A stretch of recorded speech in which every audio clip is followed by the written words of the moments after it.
Hello, praise the Lord. இந்த நாளுக்கான வேத வசனம் பிலிப்பியர் 4ஆம் அதிகாரம் 6வது வசனம். நீங்கள் ஒன்றுக்கும் கவலைப்படாமல் எல்லாவற்றையும் குறித்து உங்கள் விண்ணப்பங்களை ஸ்தோத்திரத்தோடு கூடிய ஜெபத்தினாலும் வேண்டுதலினாலும் தேவனுக்கு தெரியப்படுத்துங்கள். ஆமென், அல்லேலூயா. பரலோகத்தின் ராஜா, நம்முடைய ஆத்தும நேசர், நம் மீது அதிக அக்கறை கொண்டிருக்கிறவர், நம்மை விசாரிக்கிறவர், நம்மை கரம் பற்றி தூக்கினவர். அல்லேலூயா.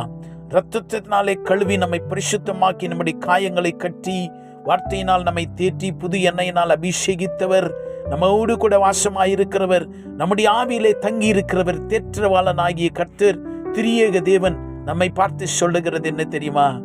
Stop worrying, stop thinking about something every time.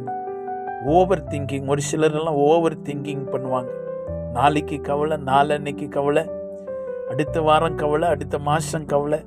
அப்போ சொல்கிறாரு, if you are my child, என்னுடைய பிள்ளையா இருப்பாய் என்று சொன்னால், வார்த்தைக்கு உன்னை தாழ்த்தி ஒப்பு கொடுத்திருக்கிறது உண்மையானால், அதுதான் அதனுடைய அர்த்தம்.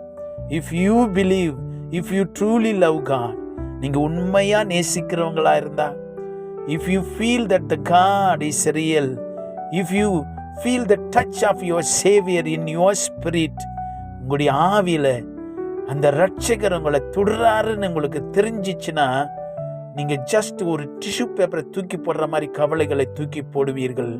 ஏன்னா அவர் தான் சொல்றாரு, நீ கவலைப்படாத அப்படின்னு சொன்னா. இதெல்லாம் எப்போ தெரியுமா புரியும்? நீங்க உண்மையாவே அவரை நம்பி நீங்க கவலைப்படாது இருக்கிற பொழுது இந்த வார்த்தையினுடைய அர்த்தம் புரியும். நீ கவலைப்படாத இருக்க பொழுது அவருடைய மகிமையை நீங்க பார்க்க முடியும், கரத்தை பார்க்க முடியும். You can see the mighty move when you truly love. Bible சொல்லுது, அன்பாய் இருக்கிறவன் தான் வசனத்தை கை கொள்ளுவான். நீங்க அவரை நேசிச்சாதான் இந்த வார்த்தை, அவரை நேசிச்சிங்கன்னா இந்த வார்த்தையெல்லாம் உங்களுக்கு என்ன ஸ்வீட் சாப்பிட்ற மாதிரி இருக்கு. ஏன்னா அந்த நேசம் இந்த வார்த்தையும் பிடிக்க முடியாது, அந்த அன்பை இந்த வார்த்தையும் பிடிக்க முடியாது, ஏசப்பாவையும் இந்த வார்த்தையும் பிடிக்க முடியாது. அவன் சொல்ல, நீங்க ஒன்றுக்கும் கவலைப்படாதீங்க, just praise and worship him.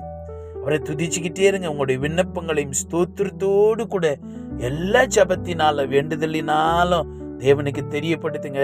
அப்படியே ஜஸ்ட் சிம்பிளா சொல்லிட்டே இருங்க. அப்பா, இந்த தேவை இருக்குதப்பா, அப்பா இப்படி கஷ்டம் இருக்குது, அப்பா இந்த நெருக்கடி இப்படி இருக்குதப்பா, ஸ்தோத்திரம் ஸ்தோத்திரம் பண்ணிட்டே இருங்க. அவ்வளோதான். ஒரு முறை சொன்னீங்களா, அவர் கேட்டுட்டாரு. நீங்க துதிச்சுட்டே இருங்க அந்த மகிமை வெளிப்படுகிற வரைக்கும்.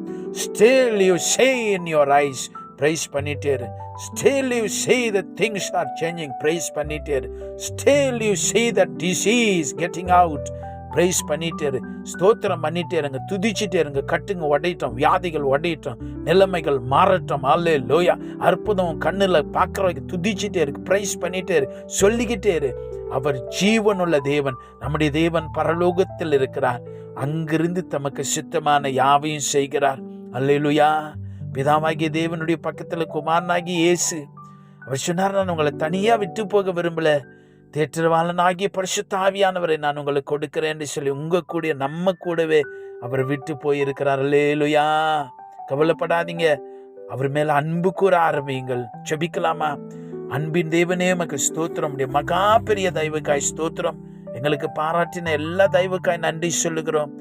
நாங்கள் அதிகமாய் நேசிக்க கற்றுக்கொள்ள எங்களுக்கு கிருபை தாரும், தயவு பாராட்டும். எங்களை அளவற்ற விதத்துல நேசிச்சிங்களே, நாங்க இன்னும் அந்த நிலைமைக்கு இன்னும் மாறணும், இன்னும் அந்த அன்பை ருசிக்கணும், கற்றுக்கொள்ளணும். கிருபை செய்யும், தயவு பாராட்டியறலும். இப்படி பாதப்படியிலே தாழ்த்துக்கிறோம். இப்படி வார்த்தையை நேசிக்க, இப்படி வார்த்தையை பற்றி கொண்டு நடக்க கிருபை தாரும். எல்லாருடைய இறக்கங்களுக்காய் ஸ்தோத்திரம். உடைய ஜெயத்துக்காய், பலத்துக்காய், தயவுக்காய் ஸ்தோத்திரம். இயேசுவின் நாமத்தில் ஜெபிக்கிறோம் பிதாவே. ஆமென். God bless you.